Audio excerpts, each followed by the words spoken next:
manifest amount. O share niema e koso e wo wa party NPP mu a bibi kakra na betimi aka. Yo, me da say. Me chawa tie for e chia mo so e ma mamo ni adwuma pa mo ye e chia me amena na me boni dia na ma sorry. Nana otikoko so nana wakwa buburo dumbewa chia nana yankwada piao. Minua NPP. The embezzle be at NPP achia. And so Akoma FM 87.9 Kumasi. About internal politics. So I name you huni bebre, who be what other parties. You come back to America, Krana, more started a practicing democracy more than 200 years in Yura Obama on Clinton, Clinton, Mrs. Clinton. A contest here, no. Internal policy. Name of a here.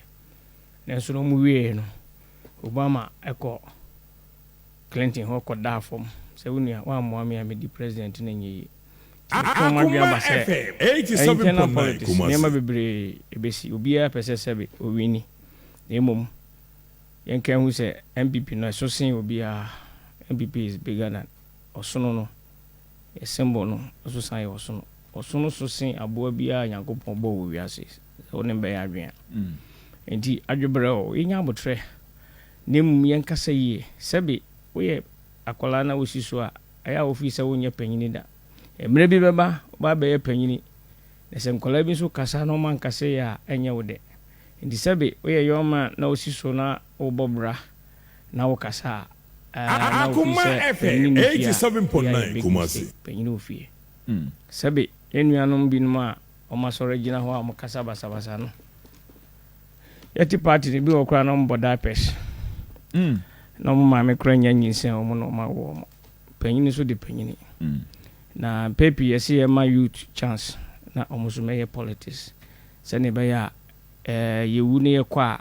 omuso abisi na ne kwa so na emum so suban bi a youth ni bi eda ne di no mo ye si youth ni bi so kwan adwempa etechesi ema yutu kwan no so baby enipa bi de na di no mo yesi yutu kwan ti mesre so we youth na oba politics 87.9 Kumasi ya botre papa ne kan o se papa anfo ama bone do beba o kan bibi na wan kan ye na ayo ayi so waka ne tra na se wayo wadwo so se oba politics na ba cha politics mo a e wo se wo na mo bi a wotu bi a na se wo nyema bi a wo ye bi a je se bi a wayo wadwo se wo ba be ye tutu bi ku na wako ni mu ye wadwo se obecho politics mu a bibia we bia daachi bia no ye obeka bia na technology asem bia obeka ne bia no ebeda ho 100 years kura ebetimi akoyi aba kanen de na nka o kan asema no afa onwadi ne de technology ye adwuma bibia obeka bia no eda ho eden Akoma FM 87.9 Kumasi we minim se bia be fana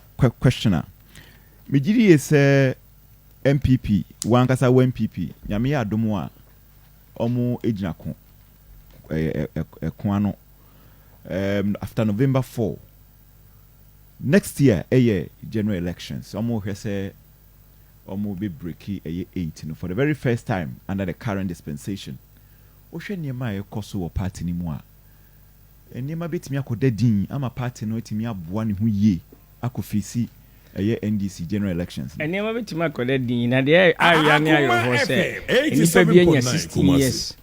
NPP are more opportunity for 16 years. And I'm greedy in tea. Almost a time baby or Motina. By a dumbo, I'm a momati as I say. Nipebian, we bema baby. Nemo Amenina, we be now call.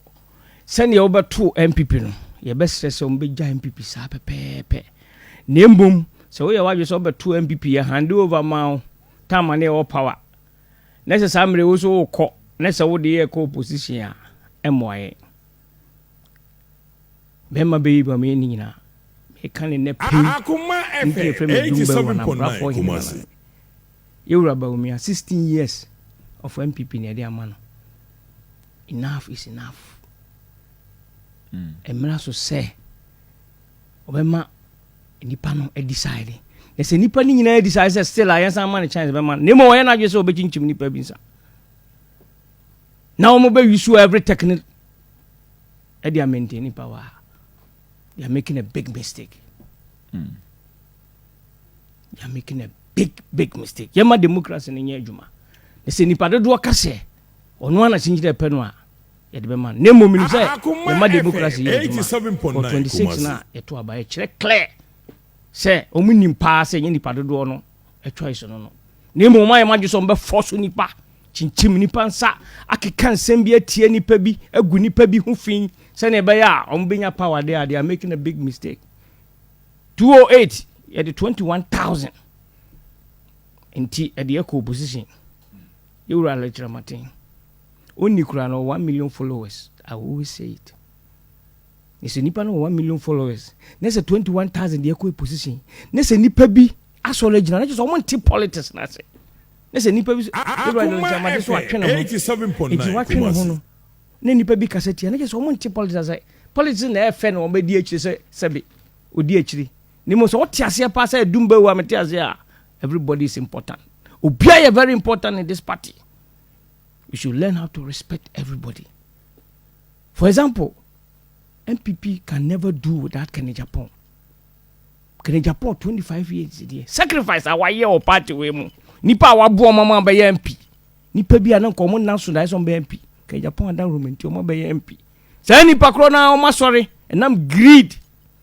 Do more food no more tea no more nine. More didi 87 good years. More kwa more san say no. No mako mo mamu na ho fan. Se nipa ne gidi say mo na san fa mo to aso a. Se bi nsuo to e o ma hu. Ene nsuo to e ma hu. Nsuo to e no ma hu ade chance ma hu sa fo ma fo. No kure eye ba ko pe na Africa ye nti no kura se.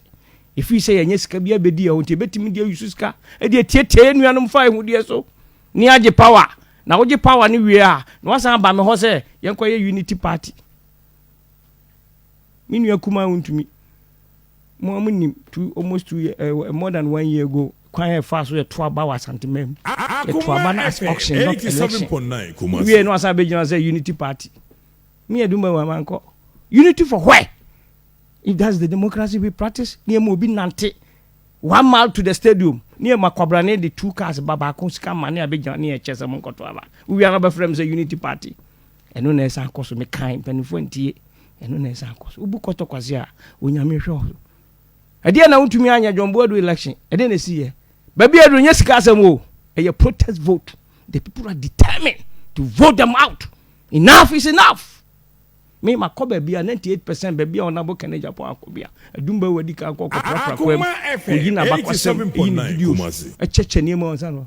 There's no doubt in my mind that the people will disappoint the delegate and bia ba sika bia omno bia es gracia monye musika a o madi ma bro ma mi adwuma ma ma adwuma anye a o san so o san de abra monyini na mo kire o se ye hore anim ko form dem ye hore anim ko so. NPP will never die. Nobody is bigger than NPP. NPP is bigger than anybody. I'll say it. But I can assure you that Kenya Japan is the next president of the republic. No doubt. My final question to you, Ansana,